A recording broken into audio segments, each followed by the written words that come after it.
तो आज हम बात करने वाले हैं हिस्ट्री। ठीक है, हिस्ट्री ऑनर्स के बारे में बात करने वाले हैं। और ऑनर्स कौन सा ऑनर्स? तो सेमेस्टर 5।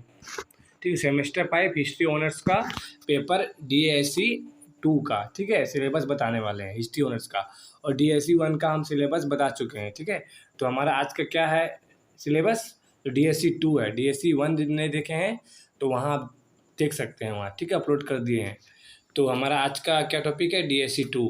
इसमें देखिए आपको क्या पढ़ना है। आपको special history of Indian freedom movement के बारे में पढ़ना है। ठीक है, 1947। ठीक है, मतलब कि 1947 तक पढ़ना है इसमें। देखिए कहाँ कैसे कौन कौन सा यहाँ देखिए हम एक लाइन से बताने वाले हैं। ठीक है, जैसे कि पहला नंबर में आपको क्या पढ़ना है? पहला नंबर पढ़ना है आपको भारत राष्ट्रवाद का इतिहास लेखन पढ़ना है। ठीक है, इतिहास लेखन पढ़ना है। भारत राष्ट्रवाद का इतिहास लेखन में कौन कौन सा इतिहासकार किस प्रकार से भारत के राष्ट्रवाद के बारे में लिखा है वो बताना है।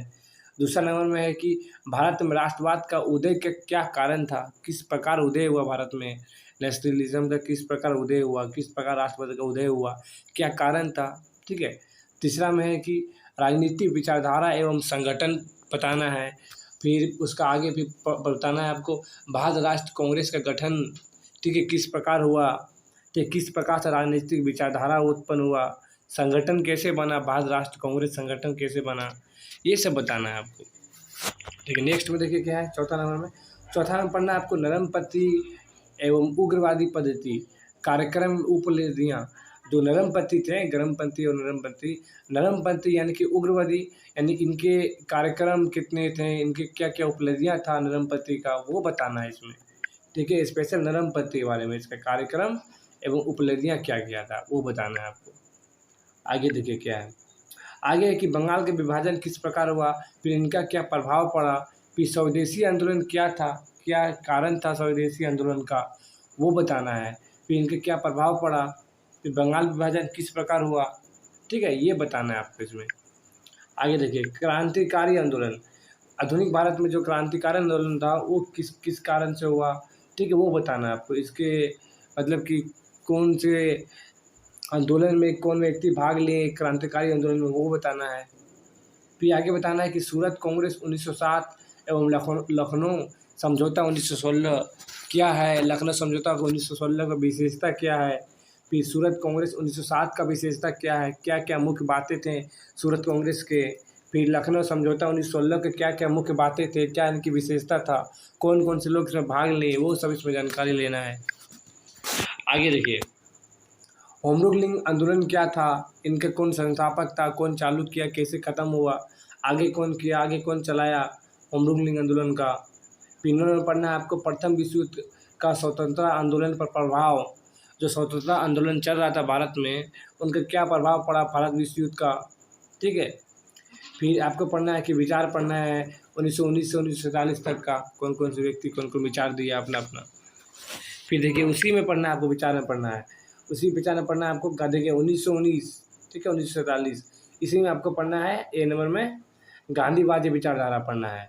फिर उनके आंदोलन जैसे कि रोलेट सत्याग्रह, खिलाफत, असहयोग आंदोलन, नागरिक नागरिक अवज्ञा आंदोलन हुआ, भारत छोड़ो आंदोलन हुआ, अवज्ञा आंदोलन हुआ, ये सब किसका है? ये सब गांधी विचारधारा है, यानी गांधी के द्वारा चलाया गया था। क्योंकि देखिए यहीं तो विचार आंदोलन आ गया 10 नंबर में। ठीक है, ये याद रखिएगा।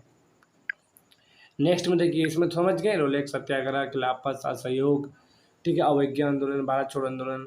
बी नंबर में कांग्रेस में विचारक का रुझान जैसे कि समाजवादी, वामपंथी। ठीक है, ये सब पढ़ना है आपको। वामपंथी का विशेषता क्या था, समाजवादी विचारधारा क्या क्या अर्थ था, उनका क्या विशेषता था, ये सब पढ़ना है इसमें।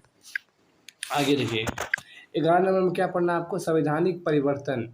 संवैधानिक परिवर्तन पढ़ना है, किस प्रकार से संविधान में परिवर्तन किया गया, क्या क्या इनका प्रतिक्रिया था। जैसे कि अब बता रहे हैं आपको क्या क्या, जैसे कि स्वराज्यवादी, फिर साइमन कमीशन हुआ, फिर नेहरू रिपोर्ट लाया गया। कहीं न कहीं ये संवैधानिक परिवर्तन ही था जो भारत में एक बहुत महत्वपूर्ण भूमिका निभाया। नेहरू रिपोर्ट था। फिर बी नंबर में गोलमेज सम्मेलन था, गांधी इरविन समझौता क्या था, सांप्रदायिक पुरस्कार क्या था, गोलमेज सम्मेलन जो तीनों गोलमेज सम्मेलन हुआ वो उसका विशेषता, फिर गांधी अरविंद समझौता का विशेषता, फिर नेहरू रिपोर्ट की मुख्य बातें, साइमन कमीशन की विशेषता। ठीक है, ये सब पढ़ना है आपको। सी नंबर फिर कांग्रेस मंत्रालयों की कार्यप्रणाली, फिर क्रिप्स मिशन क्या था, वेवेल योजना क्या था, कैबिनेट मिशन भारत क्यों आया, वेवेल योजना क्यों तैयार किया गया, क्रिप्स मिशन भारत क्यों आया। तो ये सब पढ़ना है आपको। आगे देखिए, फिर आगे क्या है, आगे है कि कांग्रेस मंत्रालयों की कार्यप्रणाली पढ़ना है, उसी में क्रिप्स मिशन, वेवेल योजना, कैबिनेट मिशन पढ़ना है। फिर 12 नंबर भारत राष्ट्रीय सेना, तेलंगाना आंदोलन, नौसेना विद्रोह, ये क्या था, नौसेना विद्रोह कैसे आरंभ हुआ, इसके कौन नेतृत्व था, तेलंगाना आंदोलन क्या था, इनके कौन नेतृत्व था, ये सब पढ़ना है। फिर 13 नंबर पढ़ना है निचली जाति का आंदोलन पढ़ना है, ठीक है, क्या था निचली जाति का आंदोलन, कौन कौन से व्यक्ति भाग लिया। फिर 14 नंबर पढ़ना है कि सांप्रदायिक राजनीति एवं विभाजन पढ़ना है, ठीक है।